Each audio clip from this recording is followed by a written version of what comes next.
हम लोग श्री उपदेशामृत से पढ़ रहे हैं। आज है श्लोक क्रमांक 3 और ये है सेमिनार इसके ऊपर कि हम लोग भक्ति में प्रगति कैसे कर सकते हैं, भक्ति में अभिवृद्धि कैसे हो सकती है। इसमें भी 6 पॉइंट्स हैं और 7वां पॉइंट नहीं है, क्योंकि 7वां पॉइंट एग्जिस्ट ही नहीं करता है। अब इसको सुनने और पढ़ने के बाद अगर किसी ने पूछा हमसे कि भक्ति में कैसे प्रगति करी है, तो हम यही कहेंगे कि इसको ही आप सीखिए।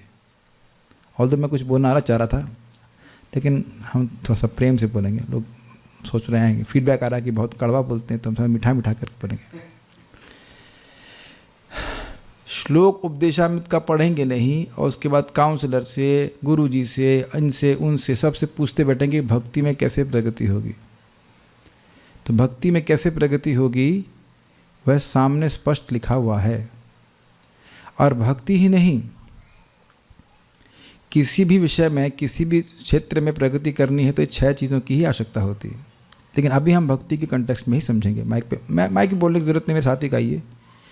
उत्साहा निश्चया धैर्यात् तत्तत्कर्म प्रवर्तनात् संग त्यागात् सतो वृत्तेः षड्भिर्भक्ति प्रसिद्ध्यति। उत्साहा निश्चया धैर्यात् तत्तत्कर्म प्रवर्तनात् संग त्यागात् सतो वृत्तिः षड्भिर्भक्ति प्रसिद्ध्यति। श्लोक आपको एकदम स्पष्ट ही समझ में आ रहा है। उत्साह के द्वारा और निश्चय के द्वारा कि मैं भक्ति करूँगा, उत्साहपूर्वक कर रहा है। हरे कृष्ण, कहाँ है मेरी माला? देना भाई, माला देना, लाओ भाई माला दे दो। अब गुरु जी ने बोला है जप करने। हरे कृष्ण हरे कृष्ण हरे कृष्ण कृष्ण कृष्ण हरे हरे, हरे राम राम राम हरे हरे, हरे कृष्ण कृष्ण कृष्ण हरे राम राम राम। हो क्या मन? राम राम हरे हरे। ये कोई तरीका नहीं है उत्साहपूर्वक जप करने का। व्यक्ति का उत्साह होना चाहिए कि सुबह उठ करके हम अब जाप करने को मिल रहा है, हमें पता है कि हरे कृष्ण मंत्र महाप्रभु ने दिया है और ये गोलोक का टिकट है, तो कुछ उत्साह से करना चाहिए। यद्यपि हमको अभी अनुभव नहीं हो रहा है कि ये आनंदमय है या जो भी कुछ है, मतलब उस प्रकार का आनंद अनुभव नहीं हो रहा है जैसा कि शास्त्र में वर्णन है, वो हमारी गलती है। लेकिन गलती मतलब हमारी अपूर्णता है। लेकिन शास्त्र की बात सुन करके उत्साह होता है। इस पर तो आगे बोलूँगा मैं, लेकिन अभी इतनी बात बता रहा हूँ। उत्साहित हो रहा है, बहुत कुछ बोल रहा हूँ, अपने मन बोलने का मन हो रहा है, लेकिन अब मन को संयोजन करने का प्रयास करें। उत्साह मतलब जानते हैं एंथुजियाज्म, निश्चय। अब ये दो महीना भजन किया, अरे भगवान नहीं दिखे और निश्चय समाप्त, ऐसा नहीं। धैर्य, निश्चय मतलब ये धैर्य के लिए होगा। निश्चय मतलब मुझे कृष्ण भावना भावित होना है, ये निश्चय। जो व्यक्ति यहाँ मेरे सामने आए हैं और जिन्होंने भी जूम पे भी मीटिंग ज्वाइन करी, उन्हें निश्चय किया है तभी इस मीटिंग में है, और नहीं तो निश्चय नहीं किया तो कुछ नहीं कर पाते। और धैर्य ये नहीं है कि 1-2 दिन में सारी बात समझ में आ जाएगी। 12 साल रहे साधु की टोली तब समझे एक बोली। देहात्म बुद्धि क्या होती है, सच्चिदानंद विग्रह क्या होता है, चिदानंद वपु क्या होता है, ऐसे बहुत सारे शब्द आप सुनते हैं। इंद्रिय तृप्ति क्या होती है, ये भी लोगों को नहीं पता होता। ये सारी भाषा भक्तों के समाज में व्यक्ति सीखता है। आप लोग थोड़ा सामने आएंगे तो अच्छा रहेगा। और उसके बाद उत्साह निश्चय धैर्य से काम नहीं चलेगा। तत्त कर्म प्रवर्तनात्, जिस क्षेत्र में, यानी भक्ति के क्षेत्र की बात करेंगे तो भक्ति में अगर प्रगति करनी है तो उन कर्मों में प्रवर्तित होना पड़ेगा। प्रवर्तित मतलब लगना पड़ेगा। श्लोक समझ में आ ही रहा है ना, जब करना होगा। एक भक्त बोले कि आज हम 3 से 5 बजे जप किए, मुझे बहुत अच्छा लगा, बहुत अच्छी बात है। तो प्रयास करें कि रोज़ कर पाएँ। ऑब्वियसली हो सकता हो कि रोज़ 3 से 5 ना कर पाएँ, हो सकता हो असर ना हो, लेकिन एक नॉर्मल टाइम 5 से 7 के बीच में, या ऐसा प्रयास करें कि सुबह माला हो जाए। आपका सुबह दिखते तो है नहीं, आप बहुत देर में आते हैं। सुबह आप कितने बजे माला होता है आपका? नाम समान मंदिर जाते हैं, ठीक है। प्रयास कीजिए कि सुबह सुबह माला सबका हो जाए। भगवान का बहुत बड़ा आपका आशीर्वाद आप पर होगा, ठीक है। करने का प्रयास कीजिए। तत्त कर्म प्रवर्तनात्, ये आगे आएगा वेदांत सूत्र की बात को। प्रकाशश्च कर्मणि अभ्यासात्, भक्ति के कर्म अपने आप में ही प्रकाशमान होते हैं, अर्थात हमारे हृदय में आत्मज्ञान को प्रकाशित करते रहते हैं, लेकिन इसलिए कर्मों को करना जरूरी है। इसीलिए बोल रहे हैं तत् कर्म प्रवर्तना। तत् मतलब वो तत् वो कर्म जो भक्ति में आगे बढ़ने के लिए आवश्यक हैं उन्हें करना होता है। प्रवर्तन भजन क्रिया मतलब देयर इज सम क्रिया समझ में आ रहा है। Then there will be some विक्रिया विच इज अनर्थ निवृत्ति। ऐसा नहीं खाली सोचते रहने से व्यक्ति की भक्ति में प्रगति होगी। हम भक्ति में कैसे प्रगति करें, इस संबंध में जयानंद प्रभु श्रील प्रभुपाद जी के शिष्य बड़े उन्नत भक्त थे और वो भक्तिमय सेवा में निरंतर व्यस्त रहते, प्रैक्टिकली 24 आवर्स। थोड़ा सा ही सोते थे तो उनको भक्तों ने पूछा कि आप हम कैसे भक्ति में प्रगति करें, तो उन्होंने कहा मेरे पास टाइम नहीं है सोचने का समझ में आ गया। इतना भक्ति के कार्य में वो है प्रवर्तित थे कि सोच ही नहीं रहे थे कि कैसे प्रगति होगी। वो यही भक्ति की प्रगतिशील होने का लक्षण है एक्चुअली। प्रभुपाद जी ने स्पष्ट बोला है, आई हैव गिवन एनफ तपस्या, डोंट क्रिएट योर ओन। मैंने तुमको पर्याप्त तपस्या दे दी है। पर्याप्त मतलब जो गोलोक की प्राप्ति के लिए पर्याप्त है, ये पर्याप्त का अर्थ है। 16 माला का जप करो, 4 नियमों का पालन करो, वैष्णव का अपराध मत करो, भगवान की सेवा करो, जो भी ली है सेवा, काम नहीं। अब भगवान के पास चले जाएंगे। एकदम स्पष्ट है ना। इन कर्मों में प्रवर्तित होना होता है। और साथ ही संग त्यागात, संग त्याग से, संग त्याग मतलब जो भौतिकतावादी लोग हैं उनका संग त्याग करना होता है। आज भी हम लोग सब सुन रहे थे सुबह, ततो दुसंग उत्सृज्या सत्सु सज्जेत बुद्धिमान, संत एवास्य छिन्दन्ति मनोविसंगम उक्त भी। वहाँ से कुछ था कि क्योंकि असत्संग ही अनर्थों का कारण है, ततो दुसंग उत्सृज्य, इसीलिए दुसंग को, गलत संग को त्याग दो। मनोव्यासंग मुक्त भी। यस, तो क्योंकि असत्संग ही अनर्थों का कारण है, इस कारण से व्यक्ति को संग का, असत्संग का त्याग करना चाहिए। तो संग त्याग का अर्थ ये नहीं कि भक्तों का संग त्यागना है। संग त्याग का अर्थ है अभक्तों का संग त्यागना है। और स्वाभाविक सी बात है, बिना संग के हम रह नहीं सकते हैं, तो हम भक्तों के संग में रहकर श्रवण कीर्तन करें। उसके बाद सतो वृत्ते, सतो वृत्ति का अर्थ हुआ सत मतलब भक्त और वृत्ति मतलब निवृत्ति। जैसा पूर्व के भक्तों ने आचरण किया है वैसे ही हमें करना है। प्रभुपाद जी ने बताया, मंगल आरती करिए, जप कीजिए, गुरु पूजा अटेंड कर सकते हैं तो वो भी कर लीजिए, बहुत अच्छी बात है। मान लो नौकरी में जा किसी को जाना हो तो मान लो गुरु पूजा नहीं भी कर पा रहा है तो कम से कम भगवान प्रभुपाद जी को प्रणाम कर ले, ये अपने से गा ले। Is it not? और भगवद गीता श्रीमद् भागवतम को नियमित रूप से श्रवण करें, जिससे हम लोग रोज पढ़ते हैं। Is it okay? बहुत सिंपल है, जैसे पूर्ववर्ती आचार्यों ने किया है, प्रभुपाद ने किया, वैसे हमने को भी करना है। षड्भिर, इन 6 के द्वारा, इनका फोन जब्त कर लीजिए, आप जब्त कर लो, हाँ, इससे इनकी भक्ति बढ़ेगी। ठीक है, इनको वो दे दीजिए, हमारे पास एक पैड रखा है वहाँ पर फ्रिज के ऊपर, iPad whatever, not iPad, some pad whatever।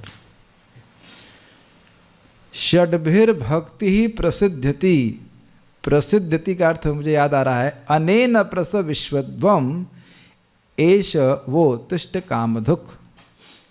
इस यज्ञ के द्वारा तुम लोग प्रसव विश्वध्वम, जैसे एक स्त्री प्रसव करती है तो बच्चे होते जाते हैं, श्रीधर स्वामी अर्थ लिए थे, उसी से प्रसव विश्वध्वम शब्द वहाँ पे आया था गीता में। अनेन प्रसव विश्वध्वम, यानी कि प्रसव मतलब अभिवृत्ति। एक स्त्री थी, उसके 2 बच्चे, 1 बच्चा, फिर 2 बच्चे, फिर 3 बच्चे से बढ़ते जा रहे हैं। इसी तरह से प्रसिद्धि और प्रसिद्धति मतलब और बढ़ जाएगी, और अच्छे से पक जाएगी, परिपक्व होगी भक्ति।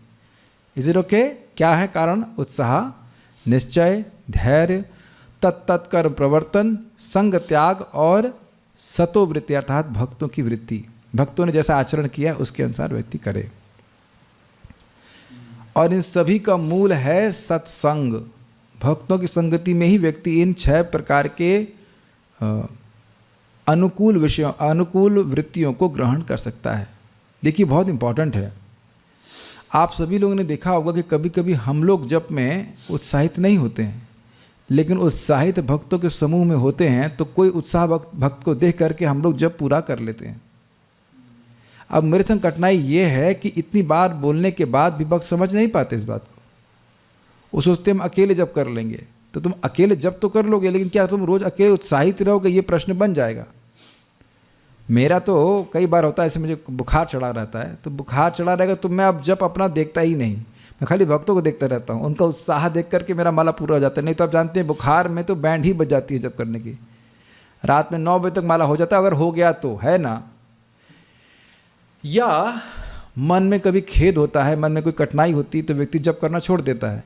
लेकिन मैंने देखा पिछले गत 2 साल कुछ अच्छे रफ वेदर जिसे कहना चाहिए, लेकिन अब भक्तों को उत्साह देख देख करके पता ही नहीं चला कि माला कैसे हो जाती है। वो बुरी अच्छी तरह से होती है नहीं होती, वो हम आगे की बात है। हो जा रही है सुबह, ये बहुत महत्वपूर्ण बात है। ये मैं प्रैक्टिकली आपको बता रहा हूँ कि भगवान के भक्तों का उत्साह देख करके, स्पेशली आप प्रीचिंग करो नए लोगों को, तो नए लोगों का उत्साह कम से कम 6 महीने रहता है एटलीस्ट 6 महीने रहता है। तो अब उन लोगों का उत्साह देख करके आप भी उत्साहित रहेंगे। फिर मान लो गायब हो गए तो नेक्स्ट 6 महीने के लिए आएगा, 6 महीने के उत्साहित रहेंगे तो आप तो जिंदा बच जाएंगे ना। वैसे तो हमें प्रसन्नता है कि कम से कम 3 साल के बाद भी बहुत से भक्त लोग दिख रहे हैं। उम्मीद है कि 30 साल के बाद भी दिखेंगे, और आप लोग का क्या रियलाइजेशन होंगे ये तो आप कल्पना नहीं कर सकते हो। मैं बहुत ज़्यादा इस बात को लेकर उत्साहित रहता हूँ कि देखो बहुत से भक्त यहाँ पे मैं देख रहा हूँ बड़ी तीव्रता से परिपक्वता को प्राप्त कर रहे हैं। बस इसमें उत्साह तो सबका है, निश्चय भी है, बस धैर्य लगा दो, मज़ा आ जाएगा, मज़ा आ जाएगा आपको। मतलब आप लोग कल्पना नहीं कर सकते। घर में रह के भक्ति करना कैसा होता है ये मुझे अब मालूम चल रहा है। ना तो मुझे किसी को आश्रम से निकालना है अपने अलावा ठीक है, ना किसी का दोष देखना, ना किसी को गाली देनी है, गाली में डांट ना लगाना है, तुम मंगल आरती के लिए नहीं उठे, कोई ज़रूरत नहीं है। और वैष्णव दिखेंगे तब तो अपराध करेंगे। किसी को ये बोलने की भी ज़रूरत नहीं है, ए तुम प्रसादम में नहीं आ सकते हो, या ये है फलाना ढमकाना, उधर से आओ, उस गेट से आओ, कोई दिक्कत नहीं है। घर में रह के आप एकदम निरपराधिक भक्ति कर सकते हैं। इस बात को भूल जाइए कि आप घर में रह के भक्ति नहीं कर सकते। वैष्णव के किसी वैष्णव के बारे में जानेंगे ही नहीं तो निंदा क्या करेंगे बताइए। और ये महाप्रभु का शब्द है, एक बार भी किसी ने कृष्ण बोला है और दूसरों की निंदा नहीं करता तो उसका धार मैं स्वयं करूंगा। ये सुनिए, समझिए, चैतन्य भागवत में स्पष्ट महाप्रभु कह रहे हैं, श्रद्धा रखिए, एक बार भी कृष्ण बोला है, दूसरों की निंदा नहीं करते। हम किसी के टीचर नहीं है। क्यों टीचर मतलब हम किसी के, हम पुलिसमैन नहीं है, पुलिसमैन नहीं है, इस्कॉन के पुलिसमैन नहीं है। Very very nice. जो लोग कृष्ण भावना में प्रगति करना चाहते हैं वो हम सहायता लेंगे और स्वीकार करेंगे इस बात को। प्लीज इन कर्मों में प्रवर्तित होइए। ये हरे कृष्ण मंत्र करना, चाहे कॉन्शियसली करिए चाहे अनकॉन्शियसली करिए, ये अनंत लाभ देने वाला है। अजामिल को तो पता भी नहीं था कि किसका नाम पुकार रहा है। कर्मों में प्रवर्तित होइए, ये बहुत मुझे इस पर गुस्सा, थोड़ा सा गुस्सा हो लेता हूँ, गुस्सा आता है। 2 महीना हुआ नहीं, अरे हमारी प्रगति कैसे होगी? तो देख लो कैसे प्रगति होगी। ठीक है, let's move into the translation of Prabhupada. बहुत सारी बातें कहने के लिए हैं। ये श्लोक मुझे बहुत अच्छा लगता है। क्यों उत्साह आएगा, कैसा उत्साह आएगा उसको हम समझेंगे। पहले आप शब्दार्थ देख लीजिए, मेरे पीछे बोलिए माइक पे।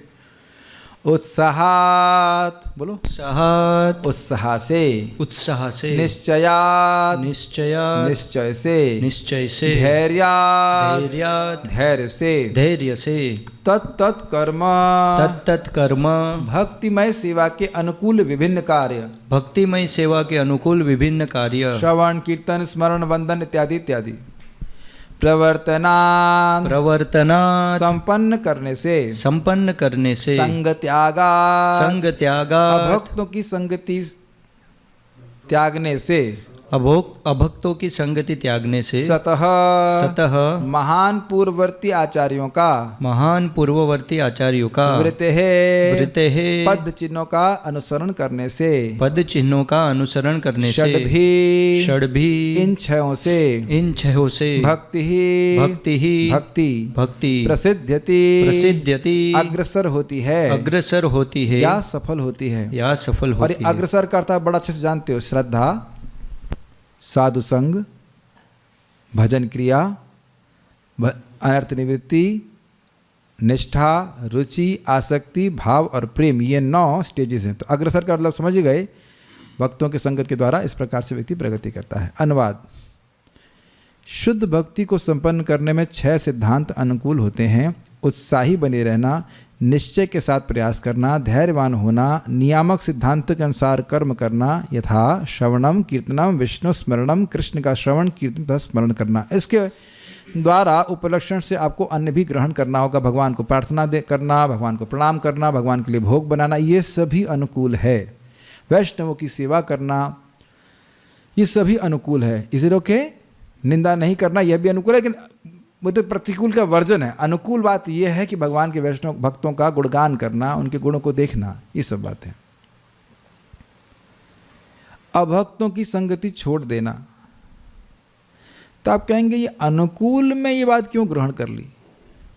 प्रतिकूल में क्या था? जन संग, और यहां कह रहे हैं संग त्याग। आप देख रहे हैं कि संग का कितना बड़ा एम्फेसिस है। जन संग नहीं करना है और अभक्तों का संग त्याग करना है। घर में अगर माता पिता या अन्य लोग भगवान के भक्त नहीं हैं, तो अब उनके हाथ का बना हुआ खाना खाना ये असत्संग ही है। अब जो ऐसे भी हम व्यक्ति को जानते हैं जिनकी मां निरंकारी हैं, तो जब भगवान को ही गोल कर दिया तो भोग किसको लगाओगे? भूत को। सिद्धांत ये है। अब अपने जो डिटेल है अपने घर में जीवन में वापस में अप्लाई कर लीजिए। भक्तों के हाथ से बना ही प्रसाद ग्रहण करना चाहिए। उनको विश्वास है कि कृष्ण भगवान हैं, और इसी कारण से उनकी बात, उनका बना हुआ भोग भगवान स्वीकार करते हैं, अन्यथा नहीं करते हैं। Is it okay? बहुत छोटी छोटी बातें हैं जो हमारे नुकसान कर सकती हैं। इसीलिए शादी पार्टी में जाकर गृहस्थों को भी अब वहाँ का भोजन नहीं ग्रहण करना चाहिए। शादी में जा रहे हैं, यही बहुत बड़ी झमेला है, और उसके बाद अपने के अलावा और अब वहाँ जाकर के प्रसाद की जगह ये भोग खाना, और भी उन लोगों के द्वारा बना हुआ जो भगवान के भक्त नहीं है, ये बहुत बड़ा अनर्थ है, अनर्थकारी कार्य है, नहीं करना चाहिए। ऐसा नहीं है कि धर्म केवल ब्रह्मचारियों को पालन करना है।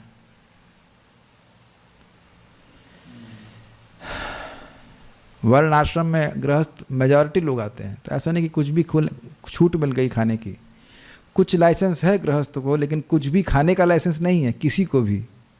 यज्ञशिष्टासीनौ संतो मुच्यन्ते सर्वकिल विषय भुंजते तत्वघम पापा ये पचंत आत्म कारणाति। समझिए, समझने का बार बार प्रयास कीजिए। जितना इंद्रिय स्वयं करेंगे उतना ही आत्मज्ञान प्रकाशित होगा, नहीं तो लीक हो जाएगा। चाहे गृहस्थी हो, चाहे ब्रह्मचारी हो, चाहे वानप्रस्थी हो, चाहे संन्यास हो। नियामक सिद्धांतों के अनुसार कर्म करना, तत्त कर्म प्रवर्तनात् नहीं कि उन कर्मों में लगे रहो, बिजनेस करते रहो, भजन झूल गया, ऐसा नहीं बोला जा रहा। तत्त कर्म मतलब जो भक्ति को बढ़ाने वाले कर्म हैं। हमेशा स्मरण रखना चाहिए कि मैं बैठ के जप कर रहा हूँ या चल के जप कर रहा हूँ, जब भी नाम उच्चारण कर रहा हूँ, उससे मेरा भगवान के प्रति प्रेम बढ़ रहा है, मेरी भक्ति बढ़ रही है। Is it okay? हमेशा याद रखना चाहिए, तो उत्साहित रहेगा व्यक्ति। तो भक्तों की संगति छोड़ देना, ये दोनों जगह ही लागू हो रहा है। ठीक है? पूर्ववर्ती आचार्यों के चरण चिन्हों पर चलना, ये 6 सिद्धांत निसंदेह शुद्ध भक्ति की पूर्ण सफलता के प्रति आश्वस्त करते हैं कि शुद्ध भक्ति प्राप्त होगी ही। तात्पर्य: भक्ति भावनात्मक चिंतन या काल्पनिक उर्मी नहीं है। इसका क्या मतलब है? उर्मी मतलब होता है वेव। तो भक्ति भावनात्मक चिंतन ये नहीं है कि खाली भाव ही प्रस्तुत करता रहे या फिर खाली कल्पना करता रहे। ये कल्पना की एक लहर उठ रही है, फिर वो कल्पना की लहर उठ रही है। आज रात शाम सपने में आए, दहिया पी गए, सारा रारा सुना हमारी रात सपने में शाम आए और हमारा दही पी गए, ऐसे करके। तो तुम रो रहे हो कि खुश हो रहे हो, हमको नहीं पता, लेकिन इस तरह के भजन गाने से भगवान प्रसन्न नहीं होते हैं। Is it okay? केवल सोचते रहने से। महाराज एक बार बता रहे थे, परम पूज्य राधा गोविंद महाराज की कोई माता जी कह रही होंगी कि सपने में आए कृष्ण हमारी साड़ी खींच रहे थे। अरे ये सब बातें कोरी बकवास है। इस तरह की कल्पना करने से नहीं होगा। दैट मीन्स कृष्ण भावनामृत में अध्यात्म चेतस, चेतना आध्यात्मिक रहती है और उससे व्यक्ति कुछ कार्य करता है कि मैं ईश्वर के अधीन हूँ, मैं कृष्ण के अधीन हूँ, उनकी प्रसन्नता के लिए मुझे कार्य करना होगा। बारंबार मैं एग्जाम्पल को दे रहा हूँ कि भागवत में ये एग्जाम्पल दिया गया है कि सत पत्नी पतिव्रता नारी हमेशा मानती है कि मैं पति के अधीन हूँ और उनकी प्रसन्नता के लिए कार्य करती है। सिंपल, वो खाली सोचती नहीं रहती है, वो खाली बोलती नहीं रहती I love you I love you I love you. Love means service and service means love. Is that okay? तो इसलिए प्रभुपाद जी कह रहे हैं कि ये इसकी विषय वस्तु व्यावहारिक सक्रियता है, कुछ करना होता है। Practical service means you do something. Practical service का अर्थ यह नहीं है कि केवल पोछा ही लगा रहा है मंदिर में। आप श्रवण कीर्तन का भी प्रैक्टिस कर रहे हो तो वह भी प्रैक्टिकल सर्विस है। कुछ समझ पा रहे हैं भक्त लोग? बैठे हम लोग सुन रहे हैं तो वह भी प्रैक्टिकल सेवा है। प्रैक्टिकल मतलब प्रैक्टिस।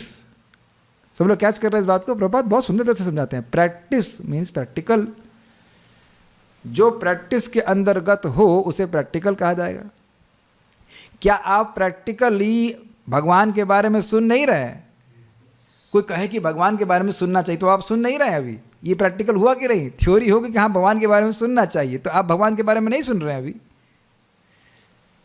माय डियर डिवोटीज, को समझ में आ रहा है आप लोगों को? प्रैक्टिकल मतलब ये नहीं खाली पोछा ही मारते रहो, भगवान के बारे में कभी सुनो ही नहीं।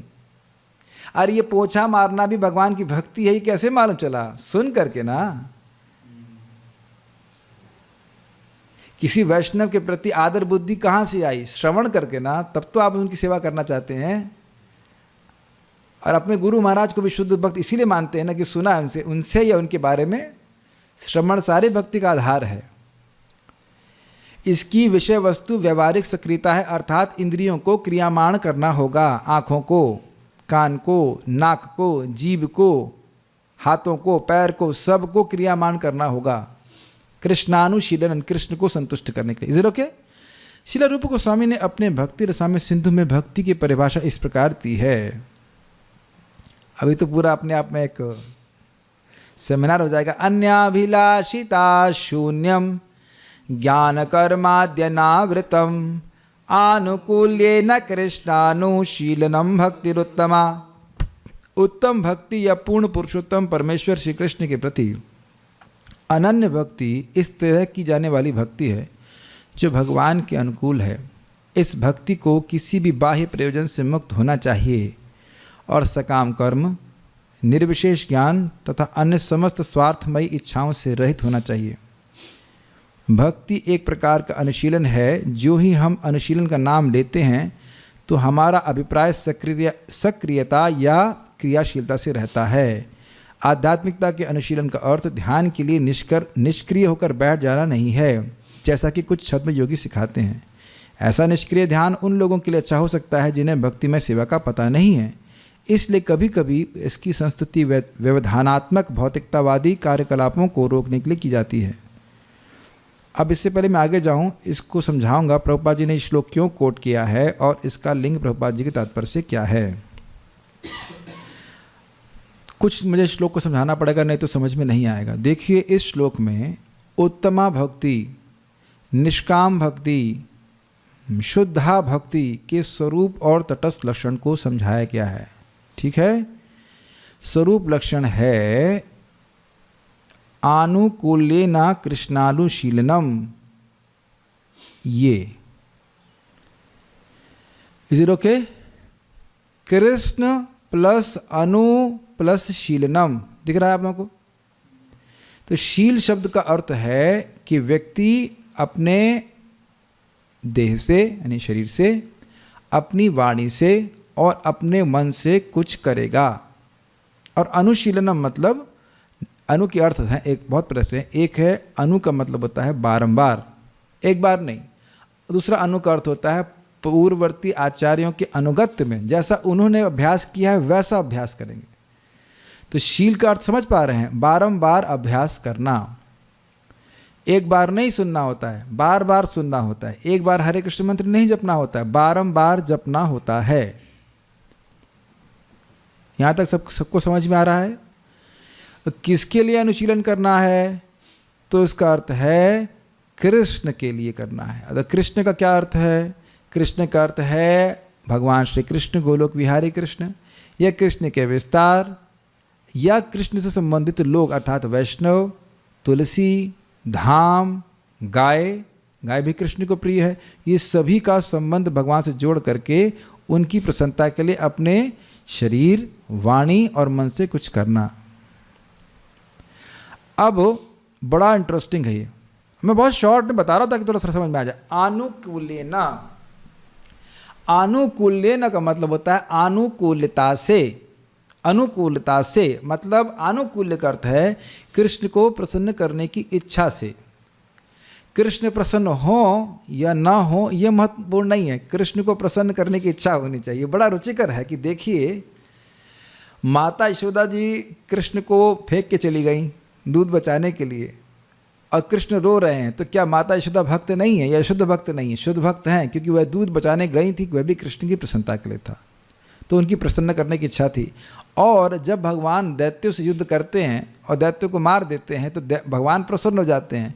तो क्या दैत्य भक्त हैं? दैत्य भक्त नहीं है, क्योंकि उनको भगवान को प्रसन्न करने की इच्छा नहीं होती। अब ये बात केवल सुन करके आपको छोड़ना नहीं है, हमें इस बात को छोड़ना नहीं है। यहाँ बैठ करके हम लोग पोथी नहीं पढ़ रहे हैं, पोथी पोथी क्या, पोथी पढ़ पढ़ जग मुआ पंडित भया ना कोई, 2.5 अक्षर प्रेम के पढ़े सो पंडित। We are here to learn to love Krishna, and love means service and service means love. तो इस श्लोक के द्वारा हमको समझ में आ रहा है कि डिवोशनल सर्विस का मतलब क्या है, भक्तिमय सेवा का अर्थ क्या है, वही तो अर्थ है प्रेम का, उसको सीखना है। क्या अर्थ है? कृष्ण को सुखी करने की इच्छा, तत्सुख सुखत्वम, कृष्ण सुखी हो जाएं। अपने को सुखी करने की इच्छा नहीं है। अब कल मेरे को जब कैसा लगता है इससे कोई मतलब नहीं है, भगवान को अच्छा लगता है ना तो मैं करूँगा। दिस इज कॉल्ड अनुकूल्य ना, और अनु का अर्थ आप ले चुके हैं निरंतर।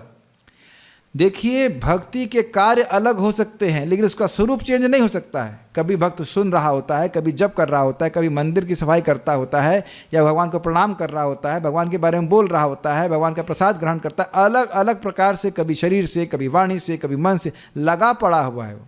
ये मान लो सोच ही रहे कि हम भगवान की कीर्ति का, यश का प्रचार कैसे करेंगे, तो क्या वह सेवा नहीं है? आप लोग मेरी बात समझ रहे हो? और हर बार इस प्रकार का अनुशीलन हो रहा है जिसमें हम कृष्ण को प्रसन्न करने के लिए कार्य कर रहे हैं, तो हमारा प्रेम बढ़ रहा है। प्रभुपाद जी इस बात को कई बार उदाहरण में दिए हैं कि जब एक लड़की की शादी होती है, पहले ज़माने की बात होती थी, अब भी होता होगा शायद ट्रेनिंग इस प्रकार की, वह बच्चों को, लड़कियों को बोला जाता था कि आपके जो पति हैं उनकी सेवा करना होता। तो शुरुआत में प्रेम नहीं होता है, लेकिन सेवा करते करते करते अब बहुत आसक्ति बन जाती है। और उस सेवा का प्रयोजन क्या रहता है कि पति सुखी हो जाए, पति सुखी हो जाए, पति सुखी हो जाए। और पति भी इसी प्रकार से पत्नी की का ध्यान रखता है कि मेरे शरण में है। Is it not? आप लोग तो अनुभव करते होंगे स्वाभाविक रूप से अपनी पत्नी या माताओं के प्रति, माता मतलब हमारी माता, आपकी पत्नी के बारे में सोचते होंगे इतना सेवा करिए, ये मेरे आश्रय में है, स्वाभाविक से भाव है। तो यद्यपि हमें लग रहा है कि भगवान के प्रति हमारा कोई प्रेम नहीं है, लेकिन इस फॉर्मूले को पकड़ेंगे कि कृष्ण सुखी हो जाएं, कृष्ण सुखी हो जाएं। गुरु महाराज ने बोला है कि मंगल आरती जाएंगे, तो मंगल आरती में जाएंगे तो भगवान खुश होते हैं उससे। देखो, सुबह अपनी नींद छोड़ करके स्नान करके आया और मेकअप भी बढ़िया किया हुआ है, देखो अच्छा तिलक लगा रखा है। मान लो मैं अब त्रिपुंड बोलते हैं ना, त्रिपुंड तिलक, ये तो ऊर्ध्वपुंड है, त्रिपुंड लगा के चला जाऊँ तो भगवान उससे प्रसन्न बिल्कुल नहीं होते हैं। हमारा मेकअप भी भगवान की प्रसन्नता के लिए, ये जो कंठी माला है ये भी भगवान की प्रसन्नता के लिए। भगवान कपड़े का बहुत ध्यान रखते हैं। पूतना के भी कपड़े को देख कहा सोचे अरे भक्त की ड्रेस में आई है तो उसे भक्त ही बना देना चाहिए। ये सब अनुकूलता है। यू कैन नॉट से इट डज नॉट मैटर। आप लोगों को बस, अब मैं ऐसा करना नहीं चाहता, लेकिन तिलक अगर ना लगा के आऊँ तो कितना खराब लगेगा, केवल तिलक हटा दूँ तो कितना खराब लगेगा। एक बार आनंद प्रभु कीर्तन में आए थे और वो तिलक लगाना भूल गए, तो मैं देख रहा था कि वो पूरा मेरे सामने घटना होगी, वो से पूरा अपने को ढके हुए थे। हमने कहा ये क्यों ढके हुए हैं अपने आप को? तो कहते थे कि तिलक मैंने नहीं लगाया इसलिए मुझे शर्म आ रही, एज इफ मैंने कपड़ा ही ना पहना, ऐसा करके वो बोलते। समझ रहे हैं बात? तो ये तिलक व्यक्ति के भाग्य का सूचक है, तो यह भी कृष्ण को प्रसन्न करने के लिए, तो चाहे मेकअप हो, चाहे खाना हो, चाहे सोचना हो, सब कुछ भगवान की प्रसन्नता के लिए है। तो यह है उसका स्वरूप लक्षण। और तटस्थ लक्षण क्या है? जिसके द्वारा यह भक्ति उत्तमा होती है। ये जो है ना, अनुकूलन कृष्णानुशीलनम, ये उसको उत्तमा भक्ति नहीं बना रहा है। क्यों? क्योंकि कृष्ण की प्रसन्नता के लिए तो कर रहा है, ठीक है, लेकिन बदले में कुछ चाह सकता है वो भौतिक। इस जगत में भी लोग देखे जाते हैं कि किसी को प्रसन्न करने के लिए लगे पड़े हैं अपने मन से, वाणी से, कर्म से, लेकिन उसके बदले में कुछ चाहते हैं। तो इसलिए इसको उत्तमा भक्ति की क्वालिफिकेशन देने के लिए जो पहली लाइन है, इसको जोड़ना पड़ेगा। अन्याभिलाषिता शून्यम ज्ञान कर्माद्यनावृतम। इसका अर्थ क्या है? अन्याभिलाषिता, इसका अर्थ यह है कि सामान्यतः भक्त भगवान से भौतिक कुछ नहीं मांगता है, लेकिन किसी विशेष परिस्थिति में अगर अपनी मान लीजिए जान पे आ जाए या कुछ ऐसी कठिनाई आ जाए और भक्त भगवान को पुकारता है, तो वह उसकी शुद्ध भक्ति में दोष नहीं। इसलिए अन्याभिलाषा नहीं कह करके अन्य अभिलाषिता रखा गया है। और अगर इससे अन्य हटा देंगे तो गड़बड़ हो जाएगा। अभिलाषिता शून्यम नहीं लिखा हुआ है। ऐसा नहीं है कि भक्त की कोई अभिलाषा ही नहीं होती है। भक्त की अभिलाषा होती है कि वह भगवान के यश का प्रचार कर सके, भगवान के चरणों में उसको प्रेम प्राप्त हो, ये अभिलाषा होती है। अभिलाषा शून्य होकर के कोई व्यक्ति भक्ति नहीं करता है, अन्य अभिलाषा शून्य होकर के भक्ति करता है। अर्थात स्वर्ग जाने की, इस जगत में कुछ प्रसिद्धि प्राप्त करने की, या इस जगत में कुछ लाभ प्राप्त करने की, या निर्विशेष ब्रह्म में जाकर के मिल जाने की, इस प्रकार की अभिलाषाओं से शून्य होकर के केवल भक्ति प्राप्त हो जाए, ऐसी भावना से युक्त होकर के व्यक्ति भक्ति करता है भगवान को अनुकूल भाव से, भगवान के प्रति अनुकूल भाव से। सबको समझ में आ रहा है? कठिन तो नहीं है ये। और उसके बाद कह रहे हैं ज्ञान कर्मादि अनावृतम। देखिए यहाँ पे ज्ञान कर्मादि शून्यम नहीं लिखा हुआ है, ज्ञान कर्मादि अनावृतम लिखा हुआ है। यानी ज्ञान और कर्म से भक्ति अनावृत होनी चाहिए। आवृत का मतलब होता है ढक जाना, और अनावृत का मतलब होता है ढकना नहीं। तो इस जगत में रहते हुए व्यक्ति कुछ जैसे मान लीजिए निर्विशेष, यहाँ पे ज्ञान का अर्थ है निर्विशेष ब्रह्म अनुसंधान। निर्विशेष ब्रह्म क्या है, इसमें मैं कैसे लीन हो सकता हूँ, इस प्रकार का ज्ञान का अनुशीलन कर रहा है व्यक्ति, तो कृष्ण को सुखी करने की इच्छा तो समाप्ति हो गई ना। तो इसलिए ऐसे ज्ञान से भक्ति ढक जाएगी, तो इसलिए उस ज्ञान का अनुशीलन नहीं करता है। हम लोग भक्ति के बारे में पढ़ रहे हैं, भक्ति ग्रंथों को पढ़ रहे हैं, तो उससे भक्ति में उत्साह बढ़ रहा है। हम ये नहीं मान रहे हैं कि भगवान निर्विशेष हैं। और कर्म का अर्थ क्या है? कर्म का अर्थ है कर्मकांड। अब इस जगत में कुछ भौतिक लाभ प्राप्त करने के लिए व्यक्ति कर्मों में लग गया, कर्मकांड में विशेष रूप से लग गया, तो भक्ति पे उसकी श्रद्धा कम हो जाएगी। अब बड़ा इंटरेस्टिंग है, आदि का मतलब क्या है? आदि का मतलब आलस्य, आदि मतलब योग। अब देखिए, मैं ये नहीं कह रहा हूँ कि हम लोग योगाभ्यास नहीं कर सकते अपने शरीर को ठीक रखने के लिए, वह तो भक्ति में थोड़ा सहायक है। लेकिन यह कोई कहे कि मैं योगाभ्यास के द्वारा भगवान की भक्ति को प्राप्त कर लूँगा, तो वह भक्ति पे आवृत्ति, यानी कि आवृत मतलब ढक गई भक्ति। भक्ति केवल भक्ति करने से ही बढ़ती है। भक्ति केवल भक्ति करने से ही बढ़ती है। भक्ति का कारण कोई और कर्म नहीं हो सकता है। तो निर्विशेष ब्रह्म के अनुशीलन और सकाम कर्म आदि और आलस्य आदि से भी भक्ति ढकनी चाहिए। आज छोड़ो, आज मंगल आरती नहीं जाएंगे, आज जप नहीं करेंगे, आज मूड नहीं कर रहा है। तो ये आलस्य के द्वारा भक्ति ढक गई कि नहीं ढक गई? तो इस प्रकार की बातों से व्यक्ति रहित रहता है। तो ये सब बातें मैंने आपको समझाई। इस प्रकार से व्यक्ति को अनुशीलन करना होता है शुद्ध भक्ति का। तो अब प्रभुपाद ने श्लोक क्यों कोट किया? यहाँ पे है कृष्णानुशीलनम, उसको प्रभुपाद जी बता रहे हैं। अनुशील का मतलब होता है अभ्यास। और इसलिए ये भक्ति का अर्थ यह नहीं है कि व्यक्ति खाली एक जगह एकांत में बैठा बैठा सोचता रहे। लाल भुजक्कड़ गिरी करने से काम नहीं चलता। It has to be, I mean nothing against our favourite Lal Bhujakkad, not against them, but Lal भुजक्कड़ी मर्गी मतलब स्पेकुलेशन करते रहना, ऐसे प्रगति होगी वैसे प्रगति होगी नहीं, आपको करना पड़ेगा। जैसे मान लीजिए प्रभुपाद जी सिंपल बात बोलते हैं कि भगवान को हम अपने बुद्धि से नहीं समझ सकते हैं। और दुनिया में हर चीज़ बुद्धि से समझते हो, लेकिन भगवान को आप बुद्धि से नहीं समझ सकते। भगवान को कैसे समझते हैं? जीव से समझते हैं। अतः श्री कृष्ण नामादि न भवेद ग्राह्यम इंद्रिय सेवोन्मुखे जीवतः स्वयं विस्फुरतः। भगवान को प्राकृत इंद्रियों से नहीं समझा जा सकता है, लेकिन जब जीव को भगवान का प्रसाद ग्रहण करने में और भगवान का नाम उच्चारण करने में, हरे कृष्णा कृष्ण कृष्णा हरे हरे, हरे राम राम राम हरे हरे करने में लगाते हैं, तो भगवान अंदर से ज्ञान का बम्बा खोल देते हैं। बम्बा समझते हैं आप? ट्यूबवेल होता है ना, वो खोलते हैं। और अगर कोई जाप नहीं करेगा तो उसको चाहे कितनी भी बुद्धि हो वह नहीं समझ पाएगा। इस बात को भगवान गीता में पहले ही बोल चुके हैं 7वें अध्याय में। न माम दुष्कृतनो मूढ़ा प्रपद्यन्ते नराधमा माया प्रतिज्ञान आसुरम भावम आश्रितः। बड़े बड़े बुद्धिमान लोग, संस्कृत के बड़े बड़े स्कॉलर भी भगवद गीता को पढ़ करके भी नहीं समझ पाते कि कृष्ण भगवान है, क्योंकि भगवान समझने नहीं देते, क्योंकि वो समझना चाहते नहीं हैं। तो इसलिए एक जगह बैठकर खाली सोचते रहने से काम नहीं चलेगा। Realisations are earned, realisations are earned and we have to earn our realisations. आध्यात्मिक अनुभूति की कमाना पड़ता है। कोई सर पे हाथ रख देगा और ब्लेसिंग मिल जाएगी, ऐसा नहीं होता है। जब व्यक्ति प्रयास करता है तो गुरु और वैष्णव का कृपा उनके ऊपर होती है। हमारे सर ने बड़ा अच्छा बोला था, by your efforts you are blessed. Prabhupada ji इस बात को बताते हैं भगवद गीता के 6 अध्याय के तात्पर्य में, योगो निर्वण्य चेतसा God helps those who help themselves. भगवान की सहायता उन लोगों के प्रति होती है जो अपनी सहायता स्वयं करते हैं। उठो, विगत ज्वरा, बुखार छोड़ो इत्यादि। अब मान लीजिए सबको बता दिया कि भाई सुबह उठना है, जब करना है, सारे फॉर्मूले बता दी, तो क्या आप घर में सबके फ़ोन करके उठाया जाएगा? देखिए, मेरा काम ही है हैवी होना। इसका अर्थ यह नहीं कि जो भक्त सुबह उठ के आते मैं उनकी सराहना नहीं कर रहा हूँ। जो लोग नहीं उठते उनके लिए थोड़ा सा मैं मतलब हमारा कर्तव्य है। ऐसा नहीं, आप जानते हैं कि हम प्रेम से ही बात करते हैं, जस्ट इट्स माई सर्विस, ये सेवा है हमारी। थोड़ा सा क्लास हमेशा गर्म होनी चाहिए, हॉट होनी चाहिए। वहाँ तक पहुँचते पहुँचते ठंडी हो जाएगी ना।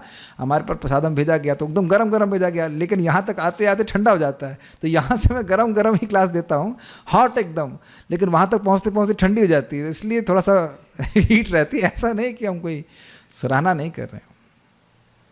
और देख रहा हूँ प्रगति। एक व्यक्ति है, उनका तो हम विश्वास ही नहीं कर सकते थे कि वो सुबह 4:30 बजे उठ के मंगल आरती में उठ करके जप करने लग जाएंगे। It's amazing. एक बात आप हमसे पहले आगे जाए समझ लीजिए कि देखिए, भक्ति भगवान की अंतरंगा शक्ति की वृत्ति है। अगर व्यक्ति अपराध नहीं कर रहा होता या अपराधों से एटलीस्ट बचने का प्रयास कर रहा है तो ये अंतरंगा शक्ति स्वयं उसको उत्साहित करती जाती है। अगर हमारे हृदय में उत्साह आ रहा है कि हम सुनेंगे, हम भजन करेंगे, भक्ति करेंगे, चाहे वो कर पाओ या ना कर पाओ, उत्साह बना हुआ है, इसका मतलब है कि भगवान का अनुकूलता हमारे पर है, भगवान की अंतरंग शक्ति का आशीर्वाद हमारे पर है। ठीक है। तो कुछ छद्म योगी होते हैं, कहते हैं कुछ बोलने की जरूरत नहीं, चुप एकदम, ये सब नहीं, इंद्रियों को भगवान की सेवा में लगाना है। ऐसा निष्क्रिय ध्यान उन लोगों के लिए अच्छा हो सकता है जिन्हें भक्तिमय सेवा का पता नहीं। इसलिए कभी कभी इसकी संस्तुति व्यवधानात्मक भौतिकतावादी कार्यकलापों को रोकने के लिए किया। मतलब अब अगर उसका मुंह खुले और वो गच बोले, फालतू की बकवास समझते हैं, बकवास बोले, तो उससे अच्छा है कि वह चुप रहे। Nothing is better than the wrong thing. जबरदस्त है ना। जब मैं मंदिर की पेंटिंग करवा रहा था तो मुझे बहुत सीनियर माता जी थी, मे बी 60, अभी तक जिंदा है कि नहीं पता नहीं, 60 साल की होंगी उस समय, मुझे ऐसा अंदाज से, मैं उम्र का अंदाज लगाना हूँ बहुत। तो उन्होंने मुझे डिज़ाइन में एक सूत्र बताया कि देखो भाई, गलत कलर मत लगाओ, क्योंकि जिस कलर को लगा दोगे तुम उसमें आसक्त हो जाओगे। तो उन्होंने बोला nothing is better than the wrong thing, वहाँ सिखाया मेरे को। और इसको जगह जगह अप्लाई कर सकते हैं। गीता के बारे में नहीं पता है वो ठीक है, लेकिन गीता के बारे में गलत पता है वो ज़्यादा खतरनाक है ना। जीवन का लक्ष्य नहीं पता है वो चलेगा, लेकिन गलत लक्ष्य में अगर श्रद्धा है तो और कठिनाई है। आप लोग सब लोग उस बात से सहमत हैं? जिन लोगों को कुछ नहीं पता होता है वह लोग भक्ति में आ जाते हैं आसानी से, लेकिन जो लोग की अभिमति होती है कि हम जान रहे हैं, उनका आना मुश्किल है। आपके घर में आए थे ना वो व्यक्ति, मेरे बगल में बैठ के प्रसाद पा रहे थे, बोले आप जहाँ हैं, मेरे को बोले तो आप जहाँ हैं वहाँ पहले ही पहुँच चुके। तो हमने कहा, मैं मन में सोच रहा था, मेरा याद है क्या बोला था मैंने उनको, पूड़ी खिलाओ इनको। इससे कोई बात नहीं हो सकती, याद है ना आपको। और मैं उनसे मान लो कहता मैं तो गड्ढे में हूँ, तो आप भी गड्ढे में हैं। नहीं, ये देखो कितना अहंकार, आप जहाँ हैं वहाँ हम पहले ही पहुँच चुके हैं, अभी बात भी नहीं की हो तुम। तो ऐसी बातों को बोलने से तो अच्छा है कि ना ही बोले ना। तो अच्छा खासा जीवन में व्यवधान उत्पन्न हो जाता है ना। बहुत से लोग होते हैं जो व्यवधान करते हैं। जैसे हमको बड़ा बात याद आ रही है, हमारे रघुपति प्रभु को एक व्यक्ति मंदिर में, रघुपति प्रभु परिक्रमा कर रहे थे, एक व्यक्ति आके मिल गए, व्यवधान डालने के लिए आ गए। अब आप गीता को तो आप 10 साल के लिए भूल जाइए। तो प्रभु जी बोले अच्छा तो फिर याद क्या रखें? गीता को भूल जाए तो याद क्या रखें? जैसे नर्सरी का बच्चा से बोलो भाई तो को तुम अब फर्स्ट 1 2 3 को तो भूल ही जाओ, तो पूछेगा मैथ्स में फिर पढ़ेंगे क्या हम आगे, बताइए। ABCD तो भूल ही जाइए, तो अब आप शेक्सपियर पढ़ो सीधे, है ना। ABCD आती नहीं और शेक्सपियर पढ़ेगा। ऐसे व्यवधान करने वाले बहुत से लोग घूमते हैं। मैं समझता हूँ सभी लोग इस बात का अनुभव कर चुके होंगे। परम पूज्य भक्ति पुरुषोत्तम महाराज बता रहे थे कि देखो भाई, जब तक हम लोग भक्ति नहीं करते हैं तब तक किसी कोई दिक्कत नहीं है। जैसे अब आप खेत में कुछ उगा रहे हैं, कुछ ज़मीन में कुछ नहीं उगा है तो कोई दिक्कत नहीं, लेकिन जरा सा कुछ बो दीजिए और उसकी थोड़ी थोड़ी कोपलें निकलना शुरू होती तो तुरंत ही बकरियां आ जाती हैं चरने के लिए। अग्रीड?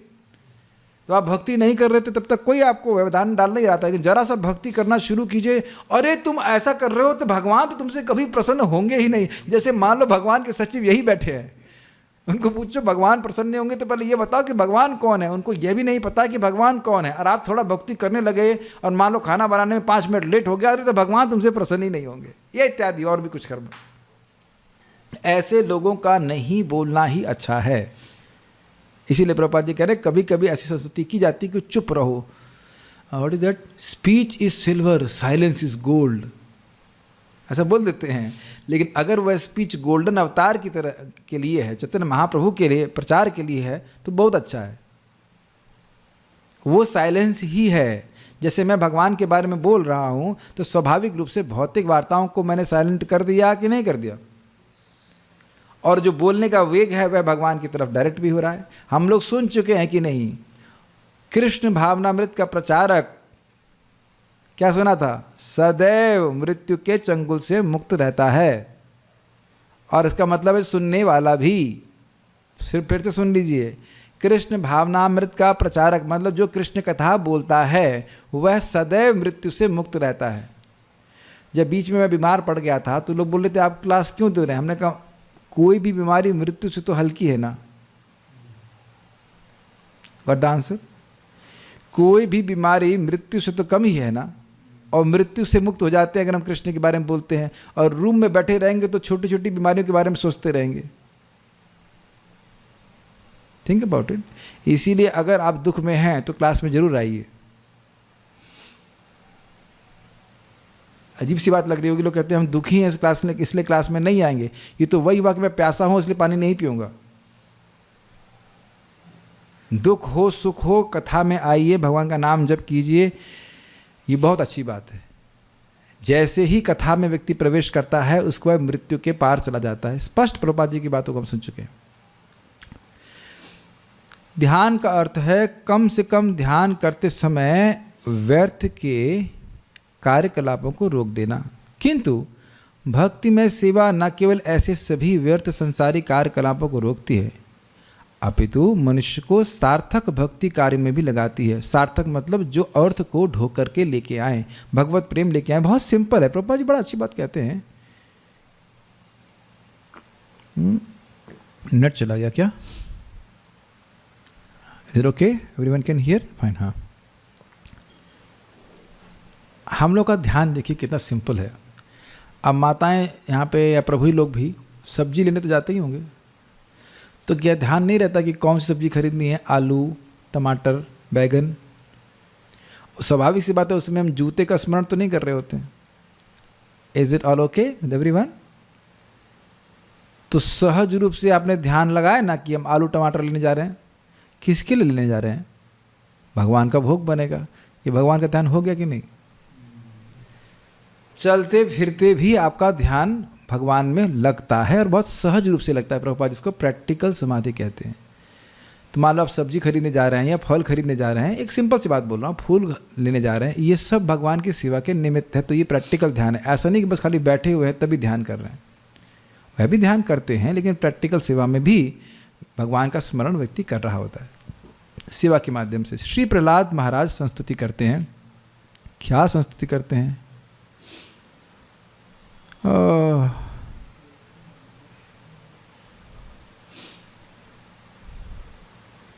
ठीक है, इनको 10 मिनट बाकी है, श्लोक तो पढ़ेंगे। श्री प्रहलाद उवाच श्रवणम कीर्तनम विष्णु स्मरणम पाद सेवनम अर्चनम वंदनम दास्यम सख्यमात्म निवेदनम। भक्ति की 9 विधियां इस प्रकार हैं। परमेश्वर के नाम तथा उनकी महिमाओं को सुनना, बहुत सुंदर है। कर्ण इंद्रियों से भगवान का यश या नाम स्पर्श करना, इसको श्रवण कहते हैं। अब मैं 2 मिनट के लिए चुप हो रहा हूँ, 2 मिनट नहीं, कुछ क्षणों के लिए चुप हो रहा हूँ, और आप इस रूम में, जो लोग मेरे इस रूम में हैं, वह अनुभव करें कि क्या सुनाई पड़ रहा है। जो अपने रूम में है वो सुने कि क्या सुनाई पड़ रहा है, वो देखें।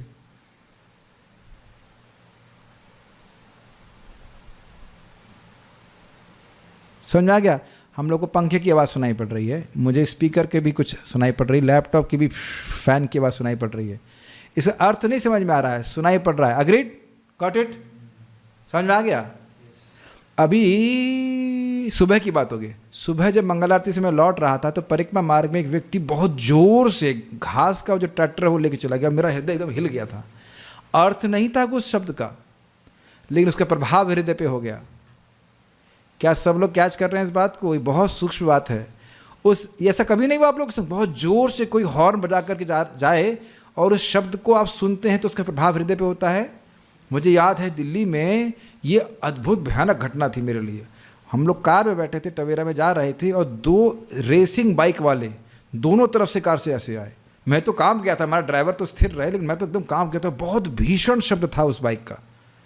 पता नहीं आप लोगों ने दिल्ली में देखा है कि नहीं देखा, बहुत तेज़ दौड़ाते हैं वो लोग, मतलब बहुत तेज़।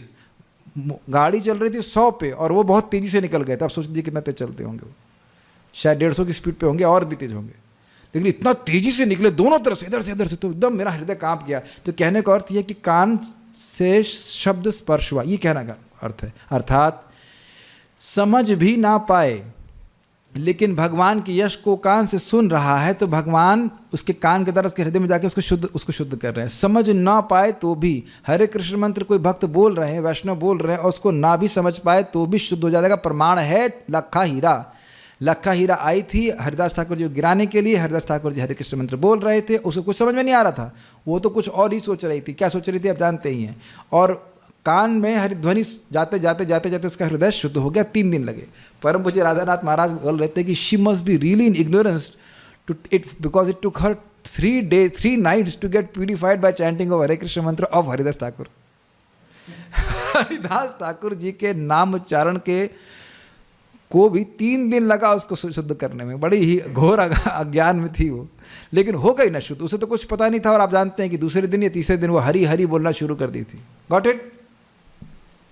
ये आप इसको महिमा ये समझ नहीं पा रहे मैं क्या कह रहा हूँ। लोगों को समझ में आए या ना आए, भक्तों को हरे कृष्णा कृष्णा कृष्णा हरे हरे, हरे राम राम राम हरे हरे बोलते रहना चाहिए। जैसे मैं यहाँ बोल रहा हूँ, अब किसको कितना समझ में आ रहा है वो तो व्यक्ति ही समझेगा, और उसमें भी क्या समझ में आ रहा है वो जानेगा। लेकिन सुन रहा है प्रभुपाद जी की बातों को, वह पवित्र होगा, मैं भी पवित्र होगा, वह भी पवित्र होगा। अच्छा चलिए, मैं भक्तों का हाथ खड़ा करवाऊंगा। कितने लोग का ऐसा अनुभव है कि जब वो पुस्तक पढ़ते हैं तो समझ में नहीं आता कि क्या लिखा हुआ है?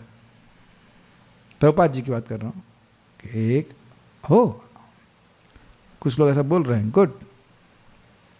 श्रीवास्तव जी आप तो ऐसा नहीं कह सकते, आप तो, आपका सहस्त्रार चक्र तो बहुत एक्टिव है। और यह भी अनुभव होगा कि पढ़ रहे हैं और पीछे वाला भूलते जा रहे हैं। फिर पढ़ रहे हैं और पीछे क्या लिखा है भूलते जा रहे हैं। जैसे है ना, ऐसे पीछे वाला गायब हो रहा है, एक पीछे वाला पैराग्राफ गायब हो रहा है और आगे वाला पढ़ रहे हैं। ये भी अनुभव होगा। ये सब हम लोग अनुभव क्रॉस कर चुके हैं। क्लिक नहीं करता है कि इसका मतलब क्या है, ये आप लोग सब लोग अनुभव कर चुके हैं। लेकिन जब आप देखेंगे यहाँ पे क्लास में आते हैं, सुनते हैं, बोलते हैं, तो मेरी सारी बात मुझे पता है सबको समझ में नहीं आती है, लेकिन सबने सुना ना कि पूरे टाइम लेक्चर में आवाज़ आ रही थी कुछ। अगर आवाज़ नहीं आती तो तुरंत मैसेज करते ना, आवाज़ नहीं आ रही है। तो कम से कम यह तो सचेत है ना कि आवाज़ आ रही है, कुछ ये कुछ बोल रहा है बाबा। और ये भगवान का यश है, यह व्यक्ति को पवित्र करने वाला है। समझ में आई बात? कान से संपर्क होना चाहिए। समझ में आने की बात आगे की है। उनकी महिमाओं का कीर्तन करना, तो जो बोला है वह सुनना, वह जो बोला गया है, जो बोला गया है, जो सुना है उसको बोलना चाहिए। इससे बात पक्की होती है। ये कई बार हुआ, आप लोग के सामने हुआ कि मैंने कोई प्रश्न किया और कोई भक्त उत्तर भी दे दिए, और प्रश्न था वेस्ट में, उत्तर गया ईस्ट में। तो मैं पूछा कि भाई प्रश्न क्या है, जरा प्रभु जी प्रश्न फिर से बताइए। अरे तो तुमको प्रश्न ही याद नहीं है तो तुम उत्तर क्या करोगे, बोल क्या करोगे उत्तर। लेकिन फिर भी मुझे इसलिए हंसी खुश होता हूँ कि कम से कम भगवान के बारे में बोलने के लिए उत्सुक हुए। तो मेरा निवेदन है कि लोग भगवान के बारे में बोलें। एक भक्त हमारे सामने दिख रहे हैं, तो उनके कार्यक्रम में 8 लोग आए, तो मुझे फ़ोटो भेजे, मुझे प्रसन्नता हुई और उन्होंने कहा मैं हमारे क्लास में तो केवल 8 लोग आ रहे हैं। वो 8 नहीं, वो छटे हुए लोग हैं, हजारों में से कोई छट करके 8 लोग आपके सामने आ रहे हैं। उत्साह से होना, खूब उत्साह से बोलना चाहिए कि हमें भगवान के बारे में बोलने का मौका मिल रहा है, हम एकदम स्पष्ट बोलें, बढ़िया से समझाएं, भगवान की बात इनको समझ में आए। इस प्रकार से उत्साह से व्यक्ति को बोलना चाहिए, कीर्तन करना चाहिए, भगवान का स्मरण करना। देखिए श्रवण कीर्तन होगा तो स्मरण होगा ही। भगवान के चरणों की सेवा करना, आगे क्या है, अर्चा विग्रह की पूजा करना, भगवान को नमस्कार करना, भगवान के दास रूप में कार्य करना, भगवान के साथ मित्रता करना और भगवान के प्रति पूर्णतः आत्मसमर्पण करना। खाली 6 मिनट बाकी हैं, ठीक है, कुछ पढ़ करके रुकेंगे। यहाँ पे श्रवणम कीर्तनम विष्णु बोला गया, तो सबसे पहला शब्द है श्रवणम। तो इसको प्रभुपाद जी कह रहे हैं कि दिव्य ज्ञान प्राप्त करने की दिशा में कीर्तनम अर्थात कीर्तन करना प्रथम कदम है।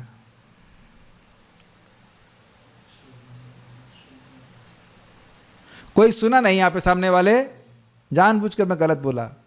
दिव्य ज्ञान प्राप्त करने की दिशा में श्रवणम अर्थात सुनना प्रथम कदम है। इधर से भी कोई हल्ला नहीं किया, अरे तो बेचारे म्यूट है, कुछ बोल नहीं सकते। क्या करें। ठीक है, लेकिन सुनेंगे नहीं तो कुछ नहीं होगा, ना कीर्तन होगा ना कुछ होगा। प्रभुपाद जी बड़ा स्पष्ट बोले, अगर श्रवण कीर्तन नहीं करोगे तो तुम गाली दोगे, या गाली तो नहीं दोगे, मतलब तुम कुढ़ोगे, कुढ़ करके बोलोगे कि प्रभुपाद खुद बोले कि ये बूढ़ा मर गया और हम लोगों को ये वजन दे के चला गया। प्रभुपाद इस बात को बोले। भूल जाएगा व्यक्ति कि ये तो साक्षात भगवान यहाँ पे खड़े हैं, भगवान की सेवा करने का मौका मिल रहा है। Prabhupada, this old man has given us a burden, Prabhupada ji ने इस प्रकार से बोला। जब आप श्रवण कीर्तन में खूब हम लोग प्रवृत्त रहेंगे तो मान लो भगवान का बर्तन भी मांज रहे हैं, तो ओह हमारा क्या भाग्य है, भगवान का बर्तन हमको मांजने का मौका मिल रहा है। ये हमारा कितना बड़ा भाग्य कि भगवान का प्रसाद खाने को मिल रहा है। श्रवण के बिना, shravan is a platform, shravan is aadhar, श्रवण आधार, मूल आधार है सभी अन्य भक्तियों का।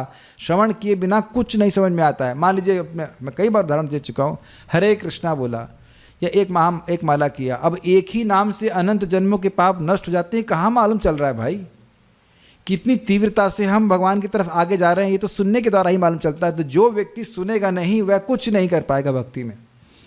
इसीलिए मैं भक्तों को बोल रहा हूँ जो वाकई ज़िंदगी भर भक्ति करते रहना चाहते हैं, उनको शाम को आकर के ये कथा में ज़रूर बैठना चाहिए और पूरे मनोयोग से बैठना चाहिए। खाना या तो उससे पहले खा लो अच्छा है, या खाना उसके बाद खा लो, लेकिन यह डिनर करना बहुत ज़रूरी है। सायं प्रातः गृणन भक्त्या दुख ग्रामा विमुच्यते। शाम व्यर्थ की वार्ता में नहीं लगनी चाहिए, सुबह का उत्साह समाप्त हो जाएगा। जैसे अभी आज नहीं खाओगे तो सुबह कमजोरी नहीं लगेगी आप लोगों को, बताइए। ये बात है। मनुष्य को चाहिए कि अनधिकृत पुरुषों की बातें कान से ना सुने, अपितु योग्य व्यक्ति के पास जाए, जैसा कि भगवत गीता में संस्तुति की गई है। बहुत अच्छा श्लोक है, उसको हम कर लेंगे। बस इतनी बात समझ लीजिए कि देखिए, अनाधिकृत व्यक्ति वो है जो भगवान से आने वाली परंपरा में ज्ञान को नहीं देता। एक दूसरी बात, भगवान से आने वाली परंपरा है लेकिन वो बात अपनी बोल रहा है। परंपरा का मतलब ही है कि जो बात पहले की थी उसी बात को बताया जाए। स एवं मया तेद्या योगा प्रोक्तः पुरातन भक्तो सीमे सखा चेति रहस्यम हितद उत्तमम। भगवान बड़ा स्पष्ट कह रहे हैं कि जो ज्ञान मैंने सूर्यदेव को दिया वही ज्ञान मैं तुमको दे रहा हूँ। या आप लोग गीता पढ़ते हो तो इस बात को समझते होंगे, 4थे अध्याय में भगवान इस बात को बोल रहे हैं। ज्ञान को चेंज नहीं किया जाता है, जैसे कि 1 + 1 = 2, इसको चेंज नहीं किया जाता है, 2.1 भी नहीं करते। Is it not? तभी मैथमेटिक्स टिकी है, मानते हैं आप लोग। अगर आपने फिजिक्स पढ़ी हो तो F = ma ही होता है, ma² नहीं होता, ma1/2 नहीं होता, ma³ नहीं होता, ma ही होता है। थोड़ा सा भी चेंज नहीं कर सकते, नहीं बिल्कुल चेंज नहीं कर सकते, तभी ज्ञान प्रिजर्व रहता है।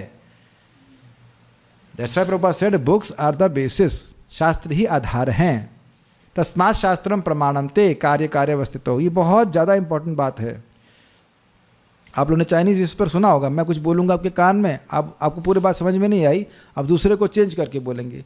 चेंज चूंज नहीं करना होता है।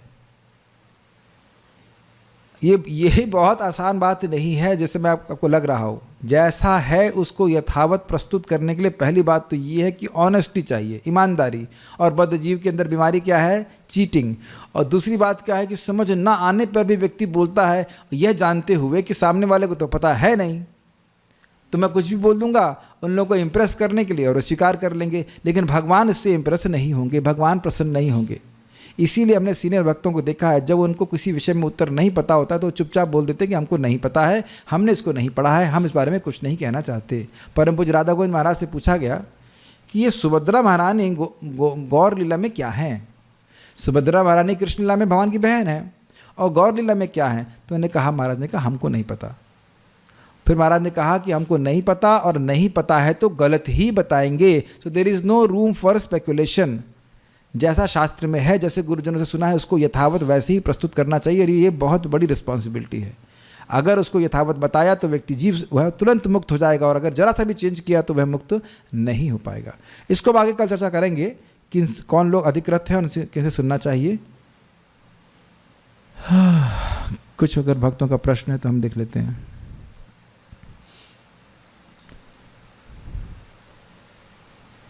अच्छा प्रश्न है कि क्या अगर कोई व्यक्ति भगवान के धाम जाने के लिए की इच्छा से भक्ति कर रहा है तो क्या अन्य अभिलाषिता है?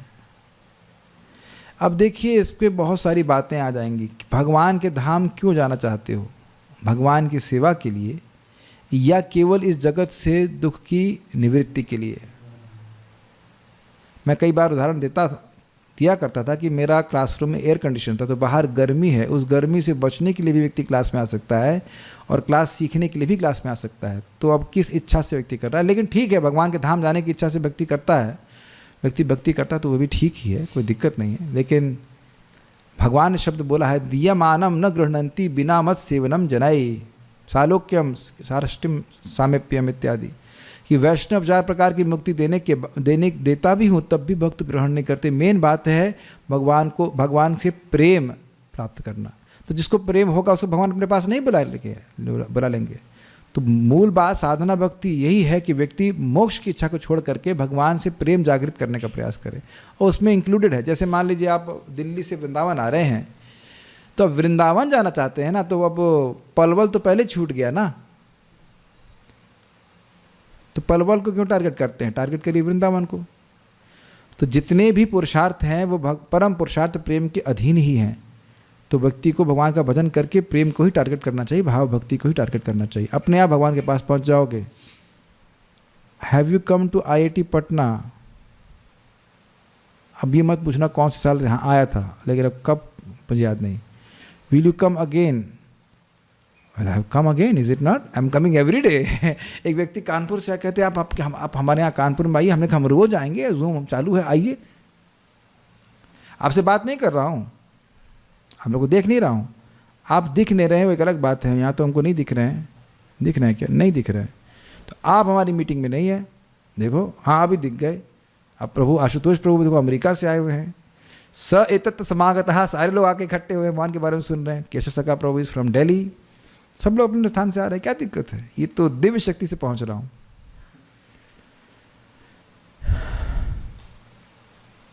और कोई प्रश्न यहाँ पे नहीं है, ठीक है? So will stop here, take early rest and will meet tomorrow. ये श्लोक को आप लोग पूरा सुनना, बहुत अच्छा श्लोक है। भक्ति में प्रगति कैसे कर सकते हैं, this is very very nice. एक बात मैं आपको सूत्र बता के छोड़ता हूं। उत्साह का सूत्र है महिमा श्रवण करना।